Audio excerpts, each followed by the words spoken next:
of you have done this for 4 years, other of you 3. This means something to all of you. Look around at this group of boys. Look at this club. This is the last time all of you are going to be together in one room. The last time you put on this shirt. It means something to you. There's no tomorrow. There's no tomorrow. No ifs, no buts. 80 minutes. BUCS Super Rugby bleeds green. Exeter University are the champions. So it's recorded on that one, but... Yeah.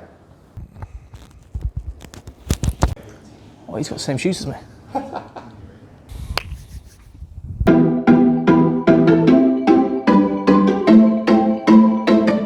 After over a year without any rugby, the 21-22 season for EURFC was something of a step into the unknown.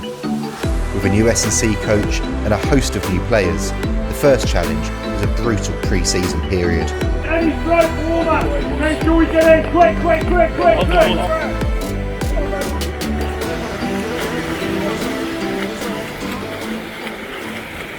Yeah, I mean, pre-season, it's always hard. And Les has been great, really added something to the programme. But yeah, I thought pre-season was really good. And I think just the way that we gelled the team was probably the start was a good sign of what was to come.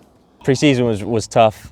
Exeter pre-seasons are notorious for being tough anyway. But with a year off, I was probably guilty of being quite lazy. Probably wasn't in the best shape coming in. So yeah, it was really tough. But again, it's good fun. You enjoy the stuff that's challenging, and ultimately hard pre-seasons are what lead to the results come the end of the year. That's what Les kept banging on about anyway. So at least he was right.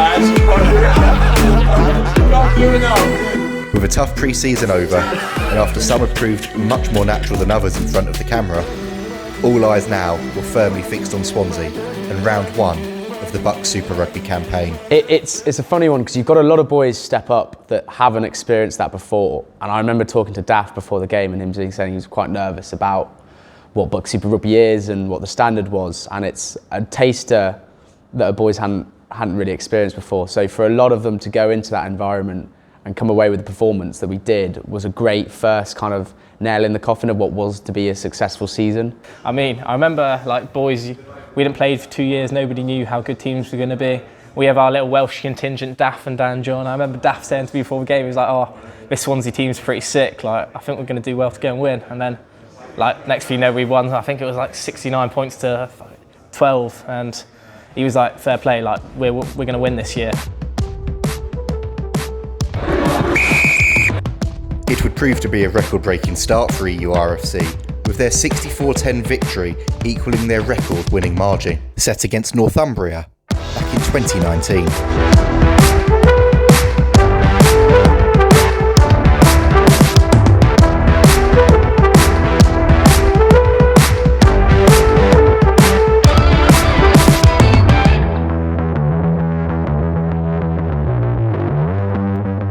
Whilst the pack were as dominant as ever before, it was the speed of play in the backs that made most neutrals sit up and take notice in an 8-try victory at St Helens.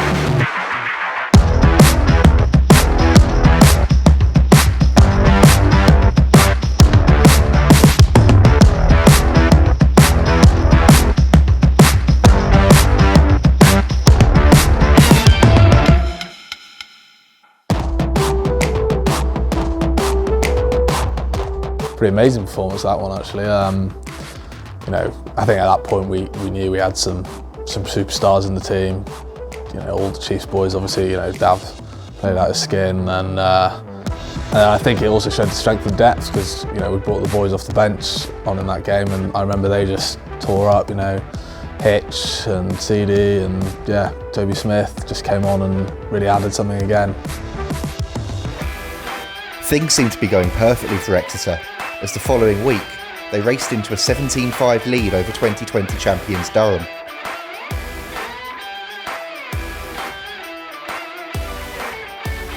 However, an implosion in the second half saw the side slip to a last-second 23-20 defeat. Oh, I mean, that was really tough because, you know, in the sheds at half time, it was like, you know, we were in full control. And I think maybe we didn't quite realise how much of a challenge, you know, and I'm sure they didn't realise how much of a challenge it would be between the two of us for the title. You know, it was the second game of the season. So I think, yeah, that is a really frustrating one that we maybe let go. I think that kind of taught us what we needed to do. We learned a lot of lessons from that, and then, as you saw throughout the whole season, we just went on an upward curve. Following that late disappointment away at Durham, it was back to familiar surroundings for Exeter as they prepared for their first home match in well over a year against Cardiff University. That Topsham's a special place, it really is. Not necessarily just because we've got the supporters club and your friends and family there, but just because of the fortress that it is and the location it is in the country, that playing at Topsham always brings that added bonus. And it was great that we could come home for the first game of the season and put a real marker down against what are quite a tough and resilient side, Cardiff.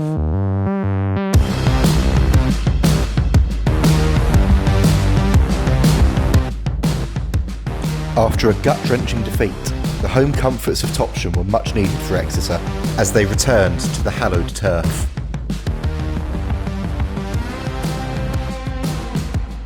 Whilst the first half was a tough affair, they cut loose in the second to put themselves firmly back on the victory trail with an emphatic win.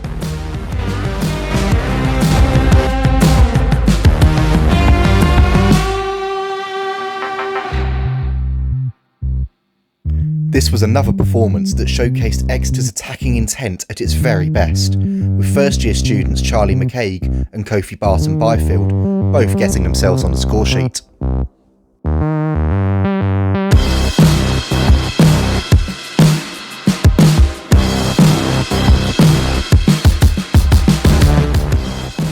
It was also a big day for Chris Chinzer, amongst others, as he made his EURFC debut.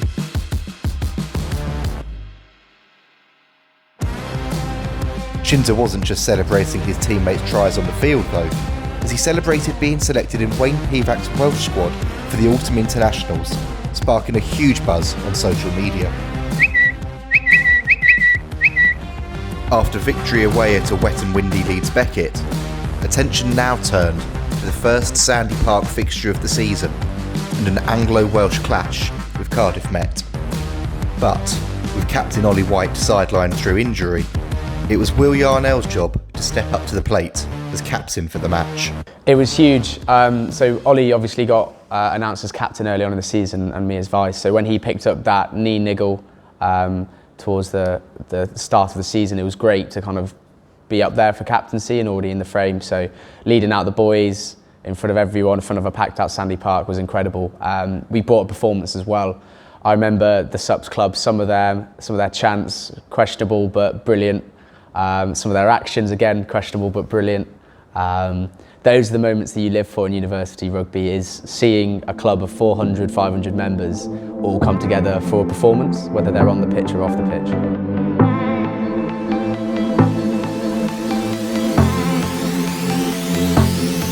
It had been a long time coming, but Exeter's first trip back to Sandy Park since February 2020 was not one to disappoint.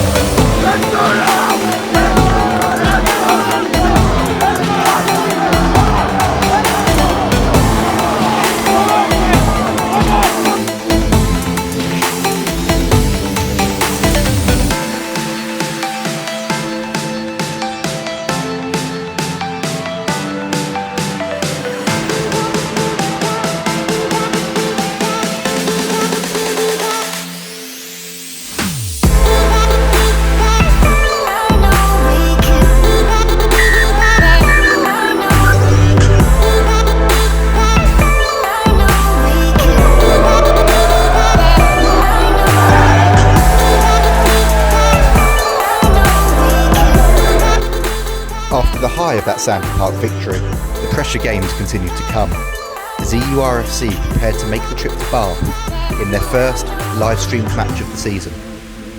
This was one that would go down to the wire. Well, Keith talks about his blood pressure not being great whilst watching rugby, so we like to scare him every once in a while, and we certainly did with that game. To say it was a televised game and we were hyped up as favourites going into it, we didn't live up to any expectation of ourselves. We didn't play like an Exeter performance would be. After a 3-week hiatus, we're back on your screen and we're bringing you Bath against Exeter, a classic clash when it comes to BUCS Super Rugby. Are we looking at a different style that we're going to see you play? Hopefully a more efficient style. That's what I'm striving for the whole time, so let's hope so. Keith Fleming before the match talking about being efficient, talking about being more efficient, which I find unbelievable because for a university side, they are one of the most efficient teams I have certainly experienced at this level. Getting on the tail here, it looks messy in the front row, the penalty advantage coming again. Hosking picks and goes and scores. Bath as another lineup goes sideways for the visitors now. Ted Johnson gets the offload away to Clayton, into the 22, gets it away to all boys! It's a hat-trick for the outside half! I think we were, was it 2 tries down in like 5 with the final 5 minutes. You know, Relts again scoring another one, which was fantastic. But then there was also kind of some early moments where, you know, Kofi made an incredible tackle, was like chased back 60 metres to make that. And then again, that would have been another 5-7 points where we'd have had to score another one to catch up. Oh, short ball picked off. Now we've got a foot race on our hands. Raoul Patel, man outside him. It is Alfie Garside. Cover tackle comes in. Oh, try-saving tackle to keep it at 0-0. And I think not only from a rugby standpoint, but from a social point of view, that game really brought the team together because we enjoyed the game, but then we also enjoyed the laughs that it brought. And there's been examples throughout the whole season of how we've enjoyed that game. There's Lloyd Seed in an outside half. Oh, lovely footwork from Barton. He's threatened to do this the whole time. There's the pass to Arthur RELTON, who goes in the corner. Is there a sting in the tail for Exeter? Could be a little bit of space around the outside here if the ball gets there. Dummy from Alex Lloyd Seed. Exeter back up to the 22. And Bath have to reset the defensive line. Both teams one play away from victory. McCain takes it to the line and sends Bullard through. Bullard wins it for Exeter in the dead. Yeah, well, I like to think me and Cam are quite confusable, but I think he'd probably be quite insulted by that. They've gone from the guaranteed bonus point to taking all 5 here at the STV. And that is full time, the most remarkable of comebacks for Exeter. It was a tough game. I think we weren't probably on it without our best performance of that day. But like, you know, we talk about champion teams grinding out results, and we ground out result that day. You know, it's kind of having that winning mindset, and I think probably that was probably an early indicator on that. You know, even when we weren't playing well, we knew how to win as a team. So yeah, it was a good day personally. Nice to have that memory, and actually for the team to get the result was the big thing. Despite their last gasp victory over their West Country rivals, the side was still left with questions about their overall performance levels, with those concerns amplified following a disappointing defeat to Loughborough. Yeah, I think look, it was a very tough game. That, you know, Loughborough, a great side, and they had a big crowd. They had some fantastic chat as well. You know, we enjoyed that. You got to enjoy that. But actually, for growing as a team, you know, they say you learn more from your losses. Well, you know, we haven't had too many of them, so I guess we've got to learn from the time we do occasionally lose. So yeah. It was a really testing week. We had, I think, 8 boys step up for Prem Cup the game. So that's a testament to their ability that they can easily step up and transition. Someone like Archie Hoskins and Josh being called up is great. But then that leaves you obviously missing a few key players. But yeah, you said the lessons learned that day. Again, you take and blood a few young boys, and hopefully they learnt the lessons and they took it on further into the season, which I think they did. But it was quite a hostile crowd at Loughborough. I know what it's like going up there, and they gave it to us. So I think not only performance-wise, but kind of kind of confidence-wise, it humbled us a lot, and we had to take a long, hard look at ourselves after that game. Following that defeat, Exeter knew that they needed to find their early season spark again, with a player-led meeting proving the catalyst for a crucial upturn in form. It was a bit of a reset because, yeah, we'd had 2 bad performances, and then I think at that point, you know, we had a player-led meeting and we went, look, you know, if we want to go and win this thing, we need to go back to what we do. I think we changed how we played slightly. You know, we've been possibly playing slightly un-Exeter-like before that, and then I think we went back to, you know, our fundamentals of, you know, we win a penalty, we'll kick to the corner, we won't take the points, and then, you know, we'll just grind teams down in defence, and then in attack, you know, we'll let our superstars, you know, we'll let our backs do their thing.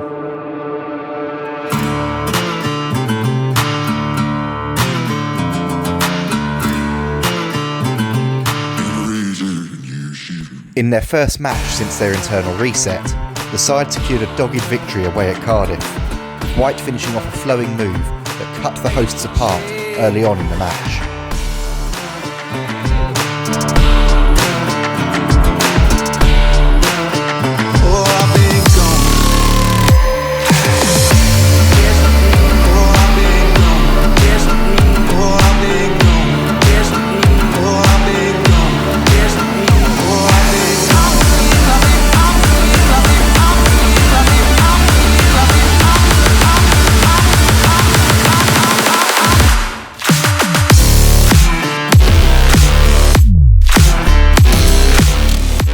And that was a lot of new boys coming in and doing that, you know.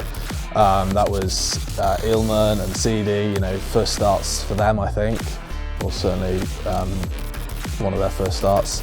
So it was really good to see the new lads come in who then made a massive difference towards the end of the season.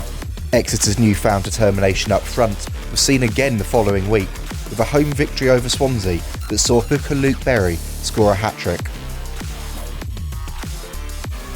They backed it up with a comprehensive win against bottom-of-the-table Northumbria a week later to set themselves on collision course with table-toppers Durham, heading into the final match before the Christmas break. Losing in the final kick of a game away to them, particularly as it was their equivalent to VARSITY, like their 5,000 capacity crowd, they had the pitch invasion at the end, made it very personal. Like, I wouldn't go as far as hate, but I would go as far. We don't like Durham. We knew we needed to win that, and I think the prep going into that was, and into the games before that, was leading up to that game. And you know, it was the last game before Christmas, and yeah, we knew we had to go and perform, and we did. With an intense week of training behind them, Exeter were ready for payback as they took on Durham in their final league fixture of 2021.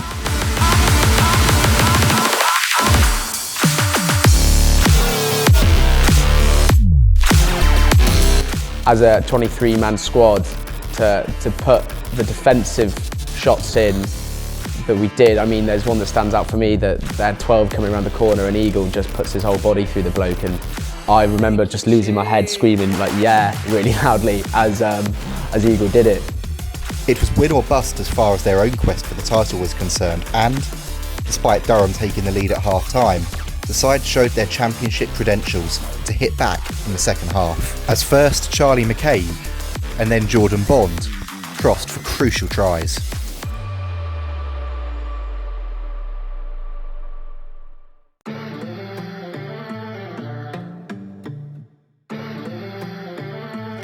With the side having not lost at home for the best part of 18 months, this was a day when Fortress Topsham really came into its own, as Exeter hit the front thanks to a try from Tom Hitchcock with just over 15 minutes left on the clock. Durham would hit the front again as time ticked away, before quick thinking from Niall Armstrong secured a penalty that fly half Alec Lloyd-Seed slotted to put his side back into the lead.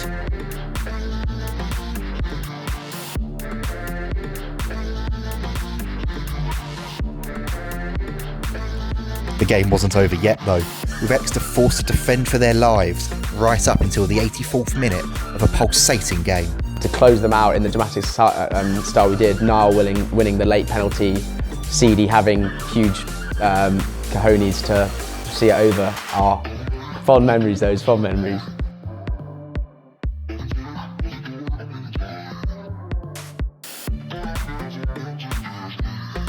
As Exeter eventually managed to wrestle back possession, it was left to centre Hitchcock to boot the ball into touch, securing a remarkable win that handed Durham their first defeat of the season and breathed new life into the title race.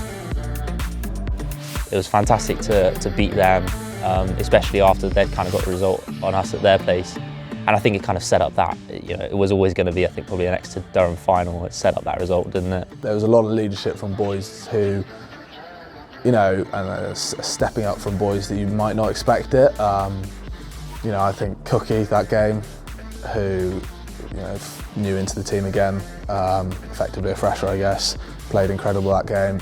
Eelman, played for the third 15 a few weeks before that. Again, another incredible game. So yeah, I really think that was a big point in the season where a lot of boys put their hands up and said, I want to fight for this. With the latest of late shows complete, Exeter headed into the Christmas break just 1 point behind Durham, with it now all to play for in the final 7 rounds of the regular season. He's been giving me chat all year since. Should have passed to me, mate. He should have passed to me. And I scored, so I say I shouldn't have. But boys are always on fire when it comes to Bath. Like we might be down and out, but the boys always perform. I know their coach got a little bit salty online about it, but their last minute try for AT in the corner shows our resilience. And not only does the dart do that, but he sort of has a little shake out at the end, and that kind of ended up trending on England Rugby. Yeah, I mean, and I had family and friends there that came up to me afterwards and was like, that's a better atmosphere than you get at, international matches. It's just incredible. It's great to get the whole student body out supporting.